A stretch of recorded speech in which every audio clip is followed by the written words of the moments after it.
अब तो कन्हैया सबको रोता हुआ छोड़ करके मथुरा जाकर पहुंचे। और मथुरा पहुंचकर कहते हैं यमुना बाग पर जाकर रुके। यमुना बाग पर जब जाकर रुके, यमुना में स्नान किया और यमुना में स्नान करके कहते हैं आज मेरे गोविंद मेरे कन्हैया मथुरा की गलियों में घूम रहे हैं। मथुरा की गलियों में, मथुरा की गलियों में जब मेरे गोविंद का आगमन हुआ तो सभी मथुरा वासी कन्हैया को निहार रहे हैं, देख रहे हैं, ऊपर से पुष्पों की वर्षा कर रहे हैं। बोलिए कृष्ण कन्हैया लाल की। सभी मथुरा वासी कन्हैया के ऊपर पुष्पों की वर्षा कर रहे हैं। जो आपको आवाज समझ में आ रही है मेरी? आ रही है समझ में? मुझे क्या थोड़ी अजीब लग रही है आवाज लाइट जाने के बाद।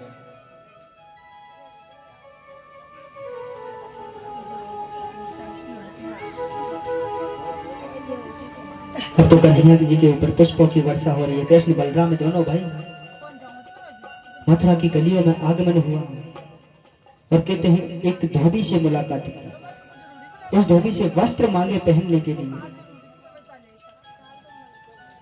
तो वह धोबी कहने लगा, बोले तुम तो हमारे राजा के काल हो, और उसको कन्हैया जी को मारने के लिए दौड़ा। आज इस धोबी का कन्हैया जी ने उद्धार किया। बोलिए कृष्ण कन्हैया लाल की। उस धोबी का कन्हैया जी ने उद्धार किया। आगे चले, उस धोबी से वस्त्र लेकर के कहते हैं दर्जी के पास पहुंचे। अब राजा कंस के वस्त्र थे, कन्हैया जी छोटे से बालक। 11 वर्ष 56 दिन कन्हैया जी ब्रज में रहे, वृंदावन रहे। अब राजा कंस के वस्त्र कन्हैया जी के नहीं आ रहे, एक दर्जी के पास गए, उन वस्त्रों को छोटा करवाया। उन वस्त्रों को पहनकर आगे बढ़े तो कहते हैं सरंदी से मुलाकात की। सरंदी, इसे हम कुब्जा के नाम से जानते हैं। 3 जगह से सरंदी का शरीर टेढ़ा है। राजा कंस के मस्तक पर चंदन लगाने के लिए जा रही थी सरंदी। भगवान ने पुकारा, बोले अहो सुंदरी। एक बार कहा अहो सुंदरी। सरंदी ने चारों तरफ देखा, बोले किसी और को पुकार रही है। वापस पुकारा अहो सुंदरी, बोले किसी और को पुकार रहे होंगे, मैं कौन सा सुंदरी हूं। फिर पुकारा अहो सुंदरी। कुब्जा ने चारों तरफ देखा, कोई नहीं।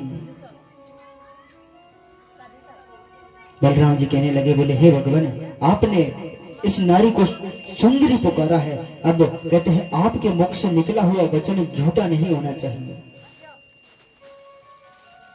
तो अब आपका कर्तव्य है कि इस नारी को, इस स्त्री को परम सुंदरी नारी बना दीजिए।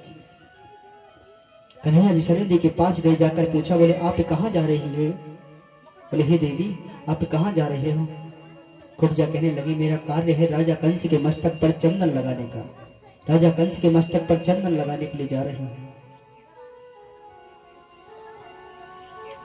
भगवान कहने लगे, अगर आप बुरा ना मानो तो आप हमारे मस्तक पर भी चंदन लगा दीजिए। हम राजा कंस से मिलने के लिए जा रहे हैं। अब सरंदी ने जैसे ही कन्हैया जी के मस्तक पर चंदन लगाने लगी, कन्हैया जी ने अपनी 3 उंगलियां कुब्जा की ठोड़ी से लगाई, सरंदी की ठोड़ी से लगाई और 3 बार 3 झटके दिए। वह कुब्जा सरंदी एक परम सुंदरी नारी बन गई। बोलिए कृष्ण कन्हैया लाल की। कृष्ण कन्हैया लाल की। कृष्ण कन्हैया लाल की। परम सुंदरी नारी बन गई। अब तो महाराज कन्हैया जी आगे बढ़े और आगे बढ़े तो भगवान शिव जी के द्वारा दिया हुआ धनुष, दधिच मुनि की हड्डी से बना हुआ धनुष, जो राजा कंस को दिया था और कहा था, बोले इस धनुष का जो खंडन कर देगा वही तुम्हारा काल है। उस धनुष का आज खंडन किया। आगे बढ़े, कुबलिया पीड़ हाथी का उद्धार किया और कहते हैं श्री सुखदेव जी महाराज को लिया पीड़ हाथी का उद्धार किया तो अखाड़े में प्रवेश किया दोनों भाइयों ने, कृष्ण बलराम ने। अखाड़े में प्रवेश करके मुष्टिक और चांडू नाम के दो पहलवान थे, दोनों पहलवान के साथ युद्ध किया और दोनों को मोक्ष प्राप्ति कराई, उद्धार किया। बोलिए बाल कृष्ण कन्हैया लाल की जय। ना बतो ना किशोरस्तम बालश्च च बलिनाम वरम् लील्येभ्यो हतो येन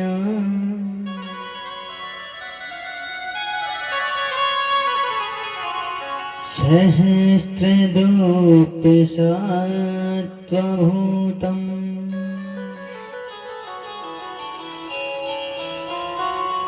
मुष्टिक और चांडूर नाम के जो पहलवान थे इतने बलवान थे कि हजारों लाखों सैनिकों के साथ अकेले युद्ध कर सकते थे। उनके साथ अखाड़े में युद्ध किया आज कन्हैया जी और बलराम जी ने, और दोनों का उद्धार किया। आगे बढ़े, कहां पहुंचे? जहां राजा कंस का सिंहासन था, और सिंहासन पर पहुंचकर कंस के केसों को पकड़कर झट से नीचे खींचते हुए ला रहे हैं कन्हैया जी। कहने लगे, कुछ याद है मेरी जननी की, जो तुमने दशा कराई थी।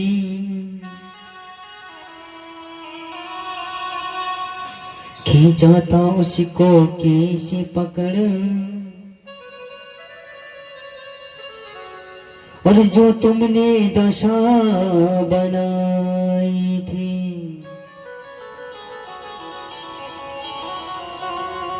बोले राजा कंस, याद करो उस समय को जब तुमने हमारी मां को केस पकड़ के वक्त से नीचे खींचा था।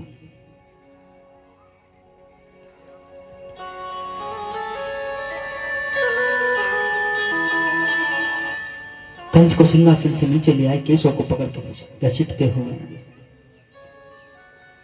और युद्ध होने लगा कंस में और भगवान में। युद्ध हुआ और कहते हैं आज मेरे गोविंद ने कंस का उद्धार किया।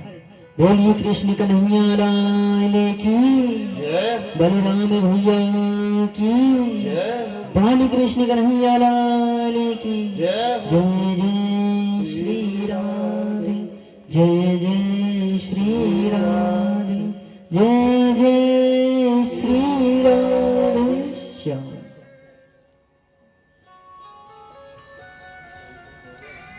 अब तो महाराज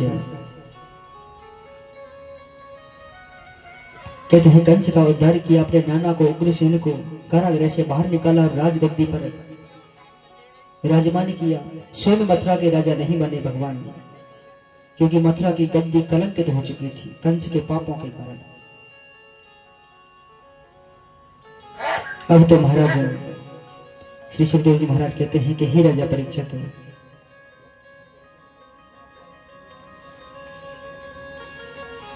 अब देव की मैया और वसुदेव जी ने मिलकर कन्हैया जी का जनेऊ संस्कार कराया, केशों का मुंडन कराया, एक चौड़ी लंबी चोटी रखवाई,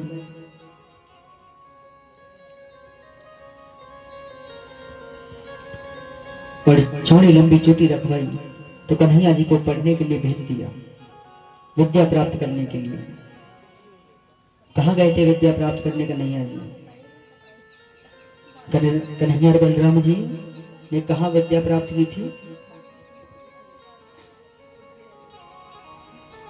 उज्जैन है, जिसको आज के समय में क्या पुकारते हैं? उज्जैन है, जहां महाकाल के दर्शन करने जाते हो ना उज्जैन, उस समय उसका नाम था अवंतिकापुरी।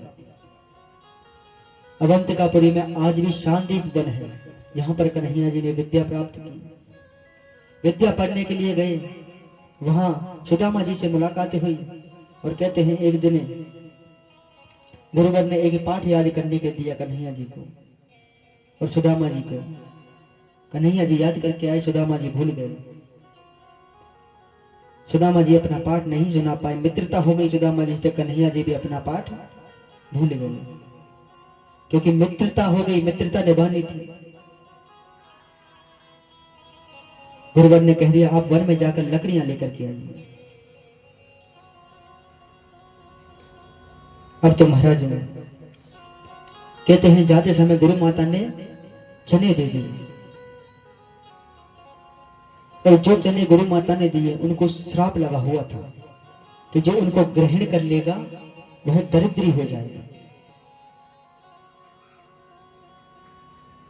अब यह बात सुदामा जी को पता थी,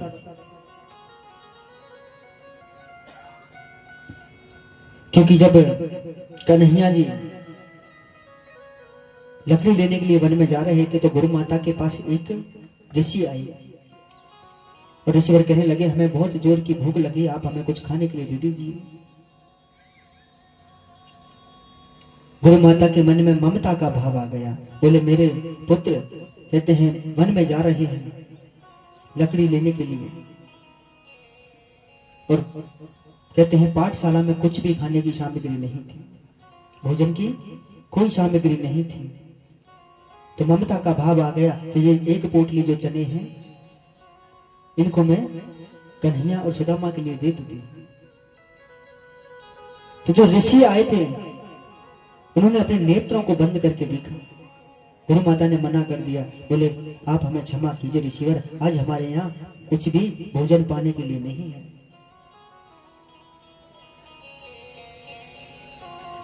अब जो ऋषि आए थे उन्होंने नेत्रों को बंद करके देखा तो गुरु माता के पास एक चने की पोटली थी, और फिर भी ऋषि को मना कर रही थी, तो श्राप दे दिया, बोले जाओ आपके पास जो ये पोटली है। और जब श्राप दिया था तो उन्होंने कहते हैं श्राप, उस श्राप का गुरु माता को भी नहीं पता, श्राप दे दिया, बोले आपके पास जो ये पोटली है जिसको आप छुपा रहे हैं, मैं श्राप देता हूं कि इन चनों को जो भी ग्रहण करेगा वह दरिद्री हो जाएगा। अब यह श्राप जब दिया सुदामा जी को पता चल गया।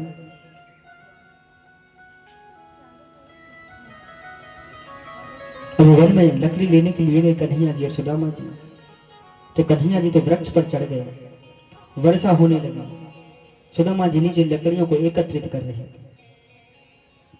वर्षा होने लगी, सुदामा जी को भूख लगी, तो सुदामा जी अपने हिस्से के चने खाए तो खाए, और कहते हैं कन्हैया जी के हिस्से के चनों को भी स्वयं ग्रहण कर गए, क्योंकि सुदामा जी को पता था कि श्राप है, कन्हैया जी को नहीं दे सकते, क्योंकि वह उनके मित्र थे। वो नहीं चाहते कि मेरा मित्र दरिद्री हो जाए, इसलिए स्वयं पूर्ण चनों का पान कर गए। और आजकल के मित्र कैसे रहे, बोले कुआं में परन हेरो जो हुन गया, बोले मैं ठीक रहूं बस।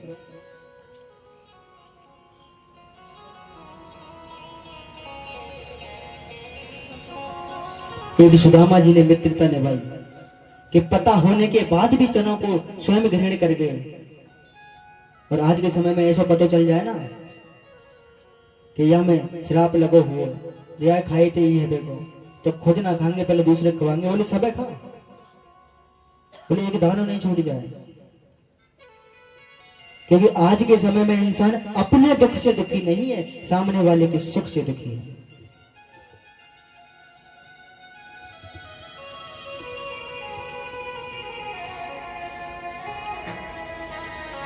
क्योंकि आज के समय में इंसान चाहता है कि हम तो जैसे रहमत रहमे, पर इस सामने बारे हम तो ज्यादा आगे ना बढ़े, बोले ये हमसे नीचे ही रहने चाहिए।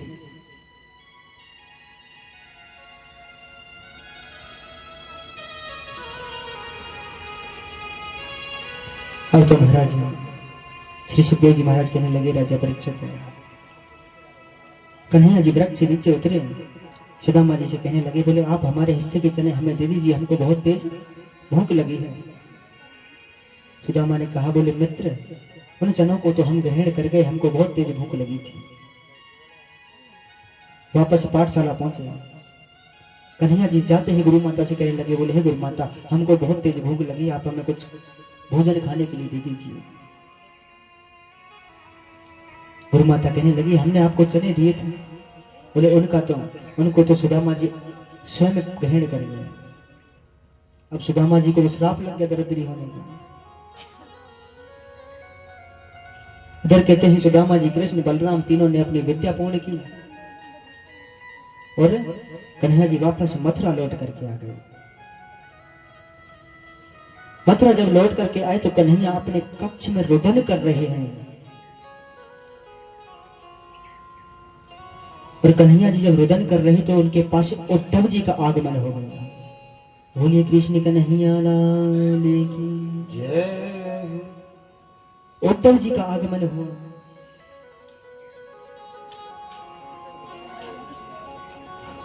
उद्धव जी का आगमन हुआ, देखा कन्हैया रो रहे हैं। पूछा, बोले आप रुदन कर रहे हो प्रभु? बोले कन्हैया आप क्यों रो रहे हो, क्या कारण है इसका? कन्हैया कहने लगे, मैं सभी गोपी सखाओं को, यशोदा मैया, नंद बाबा को रोता हुआ छोड़कर आ गया।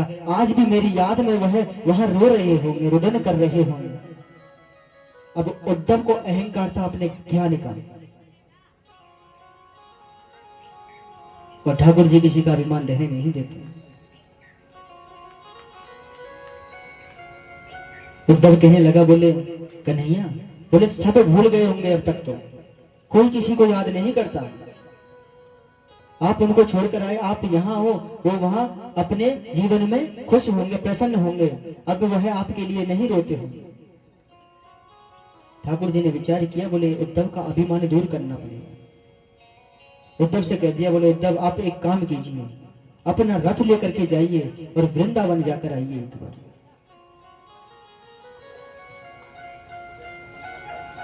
और जाकर देखना सब वहां प्रसन्नता से रह रहे हैं या नहीं।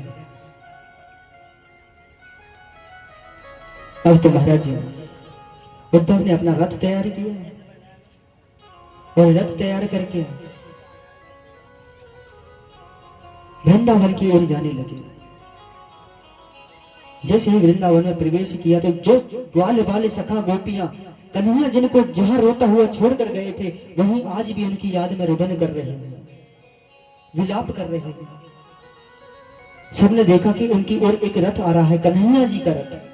ध्वजा देखी, बोले हमारे कन्हैया लौट कर आ रहे हैं। सभी को प्रसन्नता हो, बोले हमारे कन्हैया लौट कर आ रहे हैं। बोले हमारा कन्हैया लौट के आ रहा है, कहना लौट के आ रहे हैं। सभी को प्रसन्नता हो। जैसे ही रथ आकर समीप आकर रुका, उद्धव जी रथ से नीचे उतरे।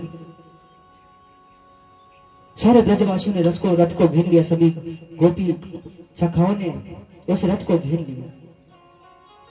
अब उद्धव तो नीचे उतर गए, सब पर्दे को हटाकर देखने, बोले कन्हैया, बोले मेरे कन्हैया कहाँ है, हमारे कन्हैया कहाँ है?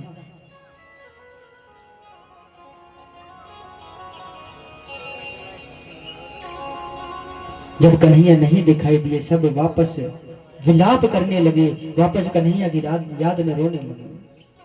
आपस में कहने लगे, बोले मोकू पतोई, ये कन्हैया नंद को छोरा बहुत बड़ा झूठा है। 2 दिना की कह के गयो, अब तक लौट के ना आयो। बोले मोकू पतोई झूठा है, बहुत झूठ बोले कन्हैया। इतने में उद्धव जी कहने लगे, बोले मुझे कन्हैया ने भेजा है। सखा ग्वाल वाले गोपियां कहने लगी, बोले मुझे हमको आपसे कोई बात नहीं करनी, हमको कन्हैया से बात करनी है। बोले कन्हैया ने आपको अपना दूत बना करके भेजा है, स्वयं आना था कन्हैया को।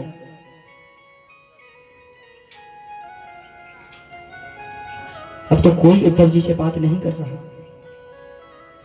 उद्धव जी कहने लगे, बोले आप हमें एक बात बता दीजिए। बोले नंद भवन कहां पर है, हमको नंद बाबा यशोदा मैया से जाकर मुलाकात करनी है।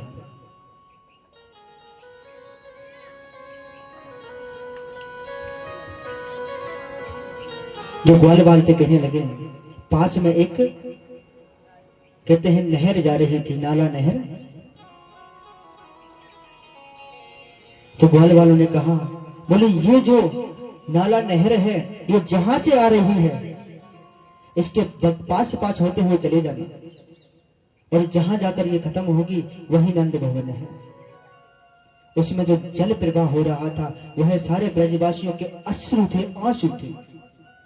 नंद बाबा, यशोदा मैया इतने रोए सारे ब्रजवासी कन्हैया की याद में कि वहां पर एक नहर बन गई, नदी बन गई, आंसुओं से नदी बन गई।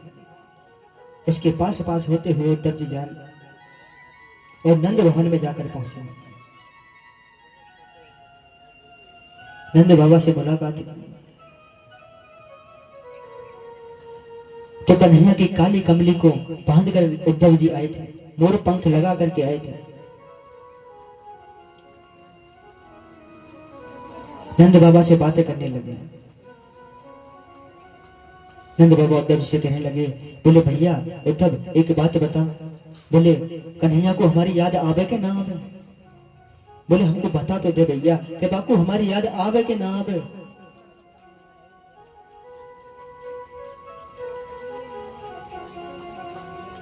उद्धव कहने लगे, बोले नंद बाबा, बोले कन्हैया जी आपकी याद में बहुत रोते हैं, रुदन करते हैं। नंद बाबा कहने लगे, बोले तू भी बाकी तरह झूठा है बोली के कन्हैया की तरह, अगर वो हमारी याद में रो तो रुदन करते तो तनक हम तो मिलवे तो आतो, तो को नहीं भेज तो हमारे पास। बोले तो को भी कन्हैया ने अपने जैसे बना दिया। नंद बाबा कहने लगे, भैया उद्धव एक काम कर तू हमारा, तेरे पास जो कन्हैया की काली कमली है तू यार मुझको दे दे।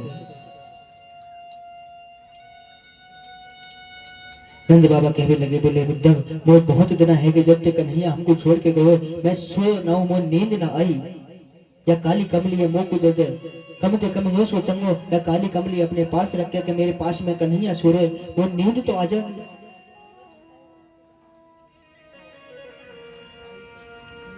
रो रहे हैं बहुत नंद बाबा।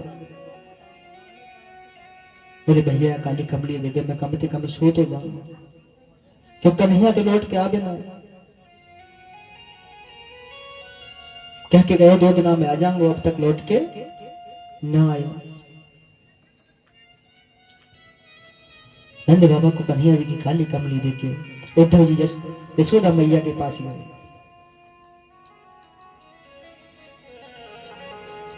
अब एक माँ का हृदय जाते यशोदा मैया पूछने लगी, बोले उद्धव एक बात बता, मेरा लाला ठीक है, कन्हैया ठीक है? बोले कछु खावे के ना खावे, मैं बापू एक दिन में 8 बार भोजन कराती, वहां बापू कछु खाने को मिल रहा है कि ना मिल रहा भोजन? बोले कहीं मेरे छोरा कमजोर तो ना है, मेरे लाला कहीं कमजोर तो ना है? बोले पता ना कैसो खाना बापू मिल रहा होगो, माखन मिश्री मिल रहा हो खाने को या ना मिल रहा होगो?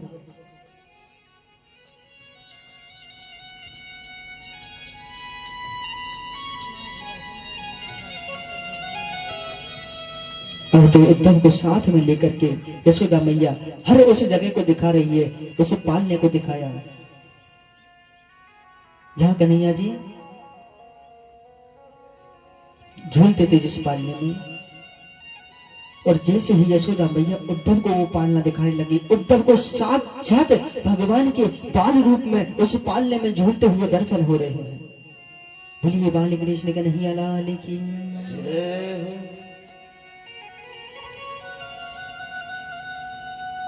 उद्धव जी थोड़ा जोर से बोलने लगे। यशोदा मैया कहने लगी, अरे रे उद्धव चुप रह जा, मेरा लाला सो रो तो दिखना रो, तू इतनी जोर से आवाज कर रो, मेरे लाला जग जा को फिर रोने लगे को, इतनी जोर से मत बोले।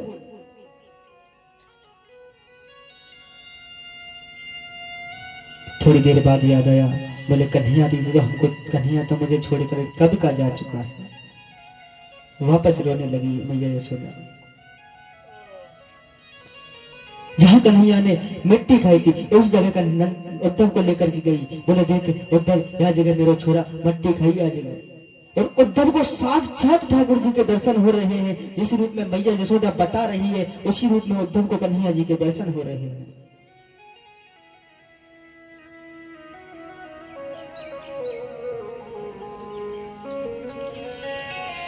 वहां से आगे चली यशोदा मैया आंगन में लेकर के गई, बोले देख यहाँ मेरे छोरा को मैं नाच नचाया करती।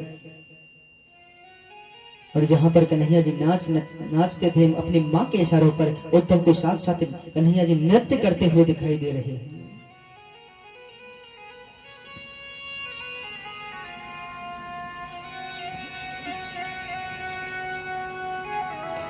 जहां जहां मात यशोदा उद्धव को लेकर के जा रही है, जहां जहां कन्हैया ने लीला की थी, हर जगह कन्हैया के दर्शन हो रहे हैं उद्धव को। बोलिए कृष्ण कन्हैया लाल की जय हो।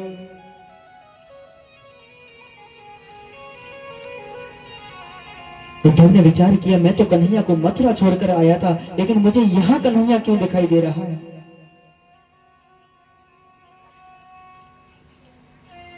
उद्धव जैसे ही जाने लगे, नंद बाबा यशोदा मैया कह भी लगी, बोले उद्धव एक काम करियो, कन्हैया से जाके कियो कि हम अपने छोरा को बहुत याद करें, कम से कम ज्यादा ना सही घंटा 2 घंटा एक पहर को हमते बोले मिलिया बात कह दी अपने तो नंद बाबा मैया यशोदा बहुत याद करे, बनते एक बार मिल तो आइए।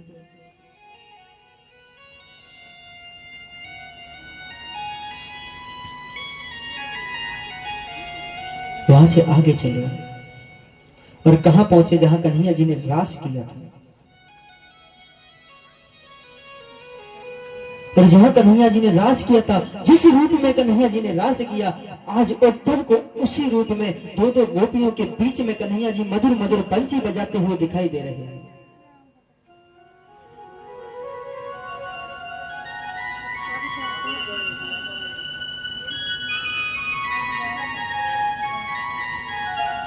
दो गोपियों के बीच में कन्हैया जी मधुर मधुर बंसी बजा रहे हैं। चारों तरफ कन्हैया कन्हैया कन्हैया दिखाई दे रहे हैं।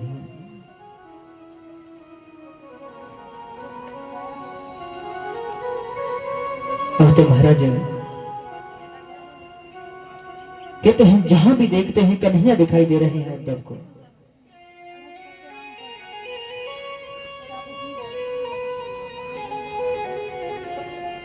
उद्धव गए, कहते हैं 1-2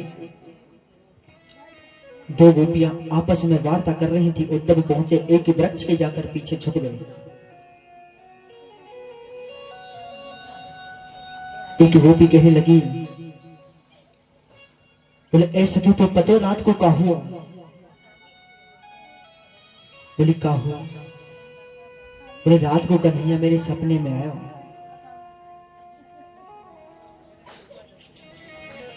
और आया तो सबरे दही पीगो मेरे।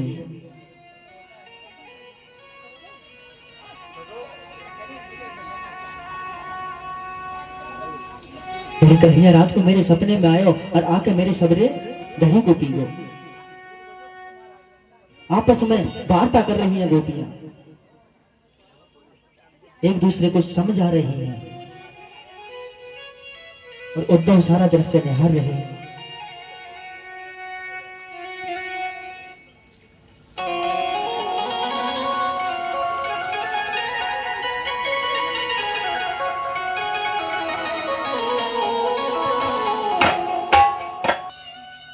और जैसे ही कन्हैया जी के कहने पर उद्धव ने नेत्रों को खोला तो साक्षात श्री धाम वृंदावन में उद्धव जी खड़े हुए हैं।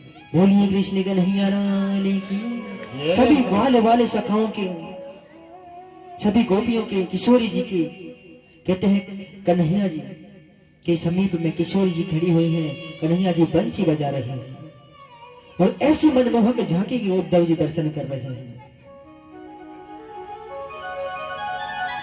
ऐसी परम सुंदर झांकी है कन्हैया जी की। उद्धव जी ने उनके दर्शन किए, अभिमान दूर हुआ और कहते हैं श्री सुखदेव जी महाराज के ही राजा परीक्षित। इधर कंस की 2 पत्नियां थी, अस्ति और प्राप्ति। अस्ति प्राप्तश्च कम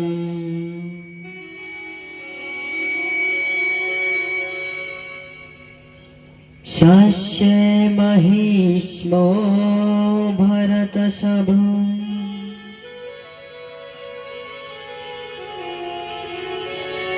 भरते भरतरे दुखार्ते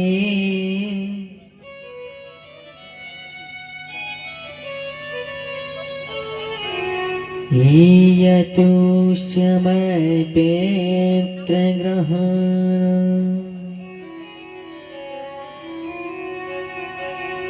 अब तो कंस की जो दो पत्नियां थीं वह जाकर पहुंची जरासंध नामक राजा के पास,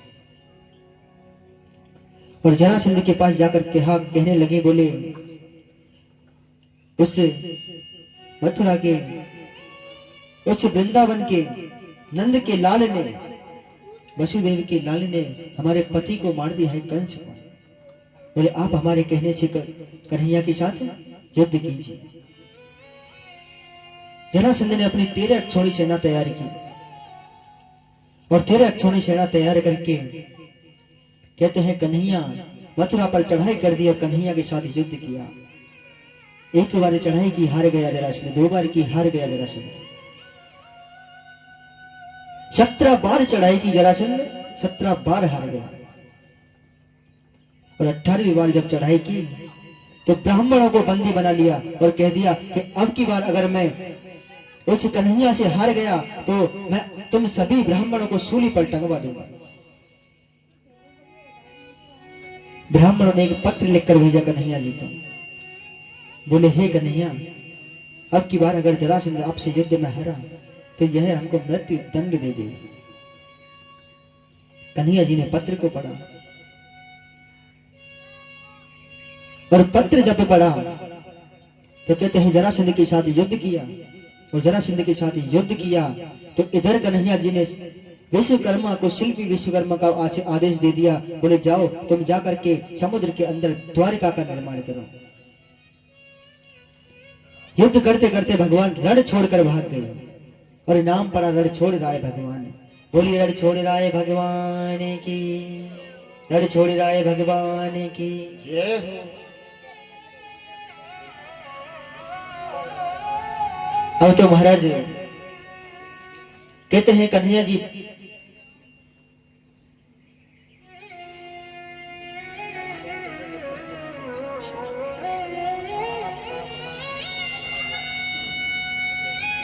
श्री सुखदेव जी महाराज कहते हैं कि हे राजा परीक्षित, कन्हैया जी जब रण छोड़ करके भागे तो एक पर्वत पर जाकर चढ़ गए, और पर्वत पर जब जाकर चढ़े तो कहते हैं जरासंध ने उस पर्वत पर आग लगा दी। अब तो महाराज कहते हैं सभी सोते हुए यदुवंशियों को कन्हैया ने द्वारका में बुला लिया, और कहते हैं रेवत की पुत्री थी रेवती, रेवती के साथ बलराम जी का विवाह कराया। और ये बलदाऊ भैया की जय हो। अब तो महाराज कहते हैं राज रशीदा भीष्म को नाम वेदिर्भाधिपतिर्महानम्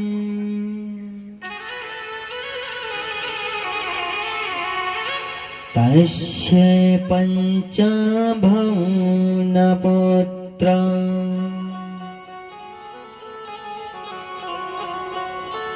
कन्यका च वरनाना।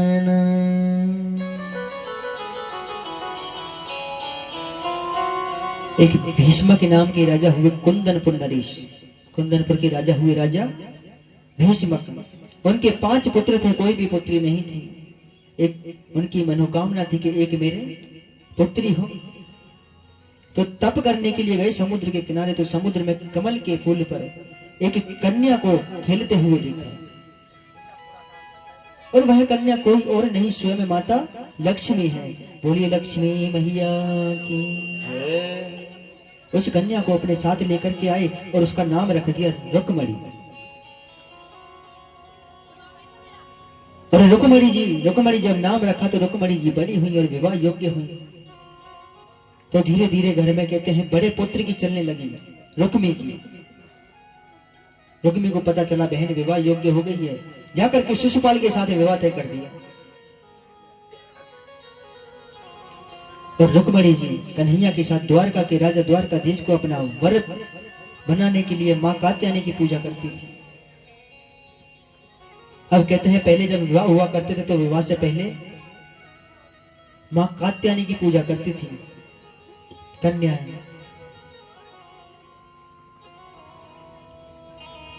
अब तो महाराज शिशुपाल के साथ विवाह तय किया, तो इधर जब विवाह समीप आया तो रुक्मणी जी मां कात्यायनी की पूजा के लिए गांव के बाहर, नगर के बाहर मंदिर था, वहां पर उनको ले जाया गया। सेना तैयार करी, रथ में बैठाया रुक्मणी जी को।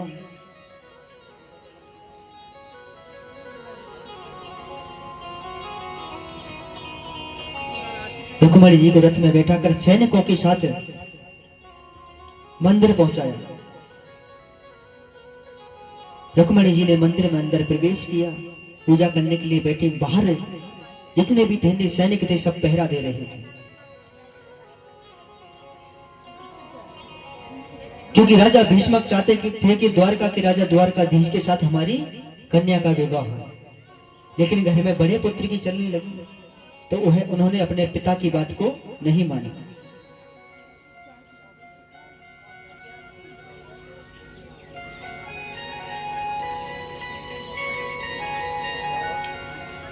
चलो मेरी कोई जरूरत है क्या? कन्हैया कहती ना भैया तेरी कोई जरूरत ना, तो यहीं रह। कन्हैया चलने लगे। बलराम जी ने सैनिकों को इशारा किया, बोले रथ तैयार कीजिए। बलराम जी पीछे से चल दिए और कन्हैया जी मंदिर के पास जब जाकर पहुंचे मां कात्यायनी के, तो सभी सैनिक कन्हैया जी के स्वरूप को देख करके मोहित हो गए। किसी ने कन्हैया जी के रथ की ध्वजा देखी, किसी ने कन्हैया जी के घोड़ों को देखा, कन्हैया जी के मुकुट को देखा। पूजन जाते अकेली रे मोहनी, पूजन जाते अकेली रे मोहनी, ओ पूजन जाते अकेली रे मोहनी, सदा कराए ले सदा कराए ले।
रौनक महफिल यही सब पूछ